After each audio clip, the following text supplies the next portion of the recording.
Have you ever tried to explain yourself over and over again, only to realize the other person just doesn't want to understand?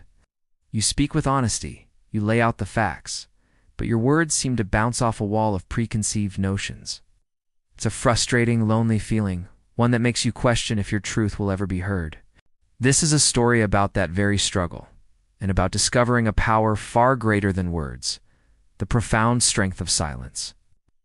In a quiet village nestled between green hills and slow-moving rivers, lived a humble lantern maker named Thomas Gray.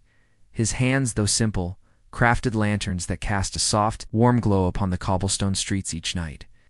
Thomas was a gentle and patient man, respected for his craft, but not always for his character. His quiet nature was often mistaken for weakness, especially by one man, Mr. Clark, the village tax collector. Mr. Clark was a proud and sharp-tongued man who saw suspicion in every shadow. He took a particular dislike to Thomas, publicly accusing him of overcharging for his lanterns. "He's a cheat," Clark would declare in the village square, his voice ringing with false authority. "He lines his pockets with your hard-earned money for simple lamps." Thomas tried to defend himself, explained the cost of good glass, the price of fine oil, and the countless hours of careful work that went into each lantern. But Mr. Clark would simply smirk, turning Thomas's earnest explanations into a public spectacle. Soon, ugly rumors began to spread like wildfire. Villagers who once greeted Thomas with a friendly nod now looked away, whispering about his supposed greed. Each time Thomas tried to set the record straight, the misunderstanding only grew deeper. He felt utterly alone, trapped in a web of lies he couldn't untangle with words.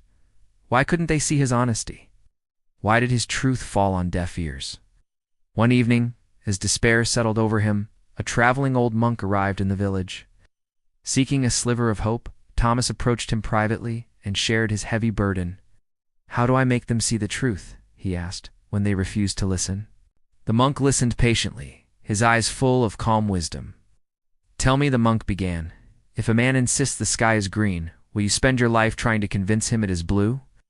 His perception is his reality, and no amount of your words will change it."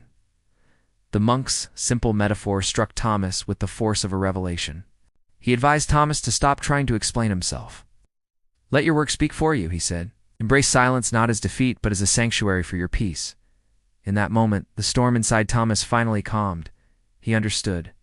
The very next day, when faced with Mr. Clark's usual taunts, Thomas didn't argue. He simply smiled, gave a polite bow, and returned to his workshop. At first, the villagers and Mr. Clark saw his silence as an admission of guilt, but Thomas didn't waver. He poured all his energy, all his heart, into his craft.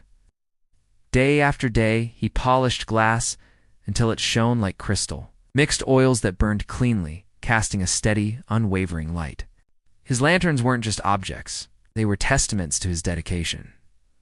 Their glow was warm, comforting, and honest. And slowly, a different kind of story began to spread. Travelers passing through the village were captivated by the beautiful lights. They bought Thomas's lanterns and took them to neighboring towns. Speaking not of the village gossip, but of the artisan who crafted such remarkable lamps. His reputation grew, built not on words, but on the undeniable quality of his work. People came from far and wide, drawn by the silent proof of his integrity. One day, Mr. Clark found himself in need of a new lantern. He walked into Thomas's shop, the air thick with unspoken history. He looked at the lanterns, each one a beacon of quality, and then at Thomas, who was working quietly at his bench. Without a word, Mr. Clark picked out a lantern, paid the full price, and left. It was a silent admission, a quiet acknowledgement of a truth that words could never convey. He had finally seen the blue sky. Thomas learned a profound lesson. Sometimes, the most powerful response is no response at all. When people are trapped in their own judgments, explaining yourself is like trying to light a candle in a hurricane. Your energy is better spent tending your own flame. Silence became his shield, protecting his inner peace from the noise of the world. He was no longer a victim of others' opinions, because he had found validation from within. Years later, a young boy visiting the village asked him, "Sir, why do your lanterns shine so much brighter and warmer than any others?" Thomas smiled, his eyes twinkling with the wisdom of his journey. "Because," he replied softly, I no longer waste my energy trying to light up the darkness in others. I just tend to the light within myself. This story is a gentle reminder for all of us. Don't exhaust yourself trying to be understood by those committed to misunderstanding you. Your actions, your integrity, and the light you cultivate within will always speak louder than any words. Nurture your inner peace, live your truth, and let your light shine. Thank you for joining us on this journey. If this story resonated with you, consider subscribing for more tales of peace, hope, and self-discovery. Stay kind, stay calm, and always tend to your own light.